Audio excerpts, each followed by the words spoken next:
ድረስ የተንጠለጠሉ የህርዝ አይነቶች ነበሩትና ሐኪሙ ለማየትና ደሙን ለመለካት ሲጨርቅህን ሰቅስቅ ይለዋል። ሰቅሰቅ ሲያረግ ከውስጥ የነበረው ነገር ይጋለጣል። ይሄን ፍታው ይለዋል። ይሄን ከፈታሁማ እሞታለሁ አለዋል። ይሄን ከፈታሁኝ እሞታለሁ። ገመድ ስለፈታ ትሞታለህ። لا تزال أمتي بخير ما لم يفش فيهم ولد الزنا የኔ ኡመት ኸይር አይርቃቸውም የዝሙት ልጆች በውስጣቸው እስካል በዙ ድረስ። ከኔ ኡመት ውስጥ ኸምር የሚጠጡ ያለ ስሟ ስም የሚያወጡላት ይመጣሉ። እነኛ ሰዎች ኸምርን ሲጠጡ በአናቶቻቸው ላይ ደግሞ ሙዚቃ ይዘፈንላቸዋል። በጣም የሚገርም አገላለጽ ነው።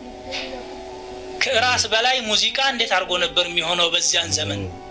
የዛን ዘመን ዘፋኞች ካሉ ፊት ለፊት ቀርበው መዝፈን እንጂ እንደ ዛሬው በቴፕ ተቀርጾ ወይም በሬዲዮ ወይም ግድግዳ ላይ በሚሰቀሉ ቲቪዎች አማካኝነት አይተላለፍም ነበር። ዛሬ ግን የትኛውም ሻይ ቤት፣ ምግብ ቤት፣ መጠጥ ቤት፣ መኪና፣ አውሮፕላን፣ የትኛውም መጓጓዣ ውስጥ ሙዚቃ ከላይ ወደ ታች መንቆርቆሩ የተለመደው